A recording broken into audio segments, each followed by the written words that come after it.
शिवाजी महाराज आग्र्याच्या किल्ल्यातून सुटले, पण त्याच्यानंतर महाराजांची 2 हक्काची हुकमी माणसं मात्र तिथेच अडकलेली होती। ही अशी माणसं होती मित्रांनो ज्यांच्या सोबत मिळून शिवाजी महाराजांनी प्लॅनिंग केलं होतं आग्र्याहून सुटून जाण्याचं।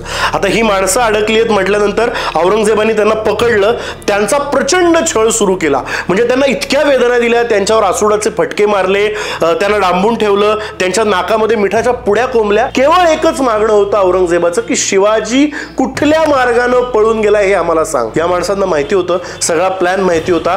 20 दिवस लागलेत महाराजांना तिथून महाराष्ट्रात यायला, पण या 2 माणसांनी इतके हाल सोसलेत हे ऐकत नाही म्हटल्यानंतर औरंगजेबाने त्यांना आमिष द्यायला सुरुवात केली की तुम्हाला बादशाही देतो, तुम्हाला जहागिरी देतो, तुम्हाला सुलतान बनवतो, पण आम्हाला सांगा शिवाजी कुठल्या मार्गाने गेलाय। पण ही 2 माणसं अशी आहेत ज्यांनी अजिबात सांगितलं नाही, कुठल्याही आमिषाला बळी पडले नाहीत।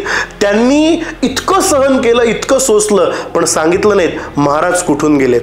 आपल्याला वाटेल हिरोजी फर्जत किंवा मदारी मेहतर असतील, पण नाही, ते दुसऱ्याच दिवशी निघून गेले होते। शिवाजी महाराजांना या सगळ्या प्रवासात आग्र्यात राहून जपणारी ही 2 माणसं आहेत, रघुनाथ बल्लाळ कोरडे आणि त्र्यंबकपंत डबीर। या दोघांनी जर सांगितलं असतं तर महाराज कदाचित पकडले गेले असते, पण या दोघांनी स्वामीद्रोह म्हणजे राष्ट्रद्रोह हे सिद्ध केलं आणि महाराज सुखरूप महाराष्ट्रात पोहोचले।